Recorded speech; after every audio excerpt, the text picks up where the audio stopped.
1,26,012 school बंद कर दिए गए, 5,000 स्कूल मर्जर कर दिए गए, 2 लाख से ज्यादा वहाँ पे शिक्षकों की भर्ती रोक रखी है। हम चाहेंगे मंदिर से ज्यादा स्कूल की जरूरत है। गरीब अगर अनपढ़ रहेगा तभी तो भेड़ बकरियों की तरह इन नेताओं के इशारों पे चलता रहेगा।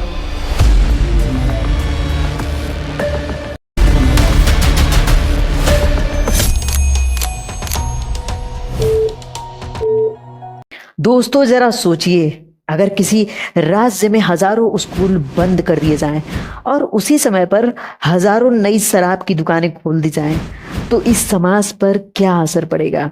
यूपी सरकार पर ऐसे ही आरोप लग रहे हैं, लेकिन क्या यह सच है और सरकार ऐसा क्यों कर रही है? आज हम इसी मुद्दे की पूरी सच्चाई को समझेंगे। आज हम बात करेंगे पूरे भारत में जो स्कूल बंद करने की एक नई नियम आई है, एक नया कानून जो बीजेपी द्वारा लिया गया है, यह कहीं ना कहीं सही है या गलत है।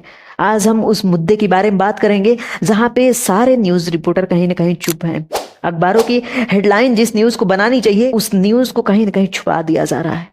वो देश जो कभी विश्व गुरु हुआ करता था, जिस देश ने विश्व को पहला विश्वविद्यालय दिया, जिस देश ने शून्य दिया इस विश्व को, उस देश में आज शिक्षा कहीं ना कहीं रो रहा है गरीबी के कारण। यानी जो गरीब है वो अब पढ़ेगा नहीं। जो परिवार अपने लिए भोजन इकट्ठा करने के लिए राशनों की लाइनों में लग जाती है, 2-2 हजार रुपए उनके खातों में आएगा, दौड़ती है उस पैसे के लिए, आज से उन्हें शिक्षा के लिए भी दौड़ाया जाएगा। उनके बच्चे पढ़े या ना पढ़े उन्हें कोई फर्क नहीं पड़ता, क्योंकि उन नेताओं के बच्चे विदेशों में पढ़ रहे हैं, अच्छी अच्छी यूनिवर्सिटी में पढ़ रहे हैं। लेकिन हमारे बच्चे क्या कर रहे हैं? आप इस वीडियो में देख सकते हैं कि हमारे देश का भविष्य रो रहा है, वो भी स्कूलों के बाहर। बच्चे क्या कर रहे हैं? हमारे बच्चे तो बस इस स्कूल से उस स्कूल में और उस स्कूल से उनका जीवन खत्म हो जाएगा। सरकारी स्कूलों की बात करेंगे जिनमें कहीं न कहीं गांव का हर बच्चा पिटता था घर पे पढ़ने के लिए। आज उस सरकारी विद्यालय को सरकार ने इस तरह गंदा कर दिया है कि वहां पे शिक्षा टिकती ही नहीं। वो स्कूल इस तरह जर्जर हो चुका है कि लोग अपने बच्चों को उस स्कूल में भेजना नहीं चाहते। आप इस क्लिप को ध्यान से देखिए, सरकार की लापरवाही का नतीजा कौन भुगत रहा। जिंदगी बचाने को गोद में लेकर दौड़ पड़े, नौवा बच्चा और रोती बिलखती माँ। सीमेंट गिरी, कभी दीवार गिर गई और फिर सभी बच्चे दब गए। और सरकार कह रही है कि ये तो गलतियां लोगों की हैं कि लोग अपने बच्चों को उस स्कूल में नहीं पढ़ा रहे। तो जहां पे बच्चे कम है उन स्कूलों को किसी और स्कूल में या तो मर्ज कर दिया जाएगा या तो हमेशा के लिए बंद कर दिया जाएगा। इसका मतलब साफ साफ ये है कि सरकार अपनी गलतियां न देखकर बल्कि लोगों पे उंगलियां उठा रही है, अपनी जनता पे उंगलियां उठा रही है कि गलती मेरी नहीं है, गलती तुम्हारी है। गलती उन लोगों की है जिन्होंने वोट देकर सरकार बनाया है। यह सवाल हर घर में होना चाहिए, उस टीचर का होना चाहिए जो टीचर उस विद्यालय में पढ़ाता तो है लेकिन अपने बच्चों को उस विद्यालय में नहीं पढ़ाता, क्योंकि वो उस प्राथमिक विद्यालय की सच्चाई को साफ साफ समझता है, साफ साफ जानता है। जिस विद्यालय का एक नारा था कि सब पढ़े सब बढ़े, आज वो विद्यालय कहीं न कहीं एक ऐसी जंजीर में, एक ऐसे तालों में जकड़ा जाएगा जो कभी नहीं खुल पाएगा। तो चलिए गाइस वीडियो शुरू करते हैं। इससे पहले जल्दी से हमारे चैनल को सब्सक्राइब कर लीजिए ताकि आप हमारे चैनल के साथ जुड़े रहें और ऐसा ही सच सुनने के लिए तैयार रहें जो मीडिया छुपा रही है। सबसे पहले तो गांव में उस प्राथमिक विद्यालय की बात करेंगे जो प्राथमिक विद्यालय किसी काम का नहीं है। सफाई उसमें तब होता है जब वोटिंग होती है या कोई नेता आता है उसमें घूमने के लिए, भ्रमण करने के लिए, वरना हमेशा गंदगी बनी रहती है। विद्यालय बाबूगढ़ छावनी में हमारे स्कूल में बहुत टाइम से कूड़े का ढेर लगा हुआ है और कई बार नगर पंचायत को भी हमने सूचित किया है कि कूड़ा यहाँ से उठवा लीजिए, लेकिन यहाँ से कूड़ा अभी तक उठा नहीं हमने। क्या सरकार उस पे पैसे खर्च नहीं करना चाहती? या सरकार के पास पैसे ही नहीं है क्योंकि उसने सारे पैसे राशन में बांट दिए या किसानों में बांट दिए? आखिर वो पैसे गए कहाँ? विद्यालयों की कायाकल्प बहुत पुरानी हो चुकी है, उनका जर्जर मकान ही ये बयां करता है कि वो विद्यालय कितने पुराने हैं। आप वीडियो में देख सकते हो एक प्राथमिक विद्यालय की फीमेल टीचर क्या कर रहे हैं। सर पे तेल रख रही हैं और म्यूजिक साउंड का प्रयोग उस स्कूल में कर रही हैं बच्चों के साथ।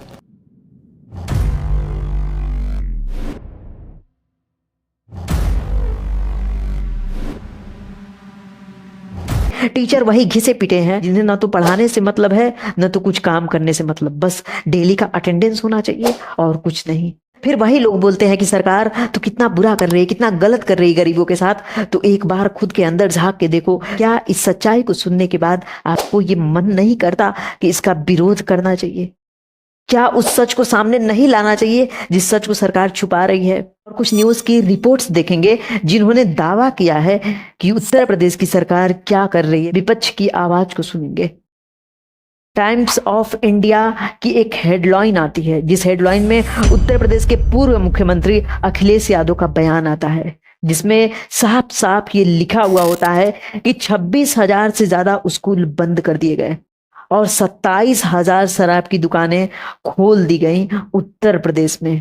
क्या यह वही उत्तर प्रदेश है जहां पे बीजेपी की सरकार है, जहां पे शिक्षा के लिए नई नई नीतियां लाई जाती हैं, नए नए भाषण दिए जाते हैं? स्कूलों में फ्री एजुकेशन की व्यवस्था की जा रही है, आधुनिकीकरण किया जा रहा है। ये डबल इंजन की सरकार पैसा उपलब्ध करवा रही है।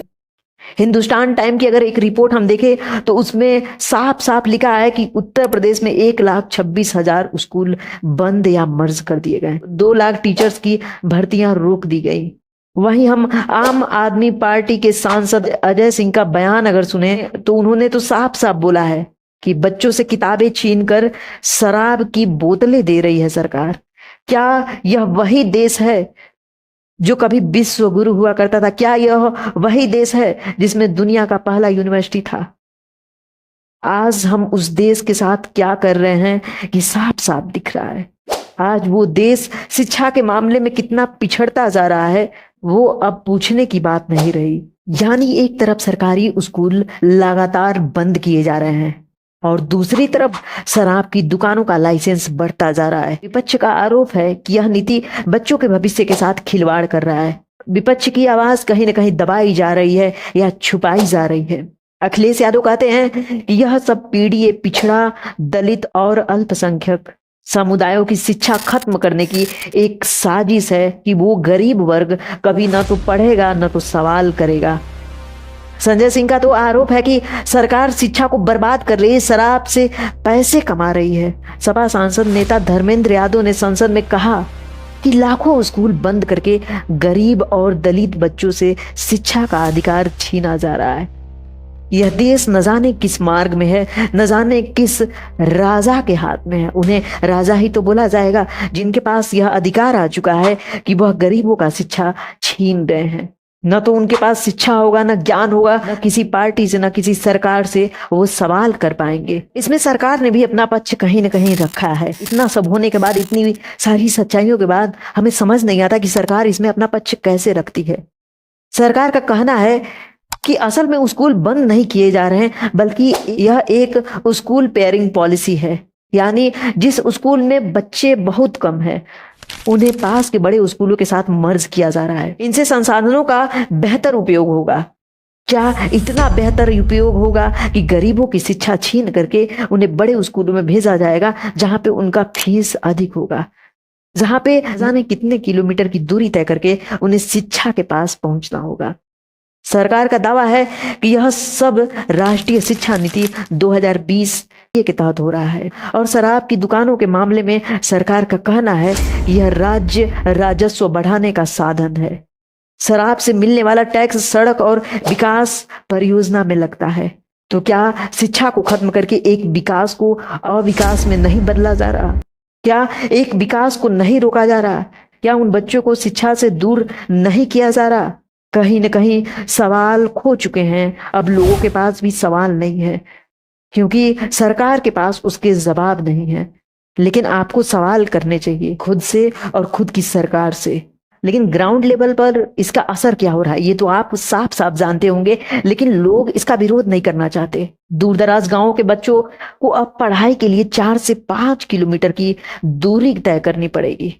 गरीब परिवार अपने बच्चों को प्राइवेट स्कूल में भेजने का खर्च नहीं उठा पाएंगे। इस बच्ची का वीडियो देख के कहीं न कहीं आप भी मुस्कुराएंगे और सोचेंगे कि सरकारी स्कूल में कितनों का बचपन खेलता है, कितनों का बचपन मुस्कुराता है। कौन सा डे? फिर से बोलो, फिर से बोलो। हैप्पी टीचर्स डे बोलो, हैप्पी टीचर्स डे। देखें, थैंक यू। क्या है, क्या है? हाँ, हजमोला। क्या है? हजमोला है। देखा जाए, रुको रुको रुको, देखा जाए।